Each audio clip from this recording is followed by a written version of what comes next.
Bonjour. Juste un petit message à partager avec toi ce matin. Vous savez, Jésus pose la question à ses disciples, qu'est-ce que les gens disent de moi? Ses disciples lui répondent, les uns disent que tu es Jean-Baptiste, les autres tu es Jérémie, les autres un prophète, les autres un magicien, les autres même un escroc. Qu'est-ce que je veux dire par là? Les gens nous critiqueront toujours. Mais si tu vis ta vie selon le regard des autres, tu ne vas jamais vivre ta propre vie. Trop penser à ce que les autres pensent de toi, ça risque de changer ce que tu penses de toi-même.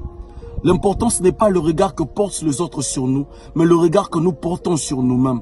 Ce que les autres pensent de toi n'a aucune raison de devenir ta réalité. Quoi que tu fasses de ta vie, les gens te critiqueront toujours. Ils vont te critiquer si tu gagnes ta vie. Ils vont te critiquer si tu échoues. Ils vont te critiquer si tu tombes. Ils vont te critiquer si tu te relèves. Ils vont te critiquer si tu essayes. Ils vont te critiquer si tu abandonnes. Quoi que tu fasses de ta vie, les gens te critiqueront toujours. J'aime cette phrase qui dit, c'est dans le regard des autres qu'on se noie dans l'océan du problème. Tu ne peux pas vivre toute ta vie pour plaire aux autres. Tu dois te mettre en tête qu'il y aura des gens qui vont te détester pour rien. Mais sache que tu es libre. Tu es libre de penser, d'imaginer, de réfléchir, d'agir, d'aimer, de choisir. Lorsque tu écris l'histoire de ta vie, ne laisse jamais une autre personne tenir la plume pour toi. Tu es le maître de ton destin. Ce n'est pas ce qu'on dit de toi qui compte, mais ce que tu dis de toi qui compte.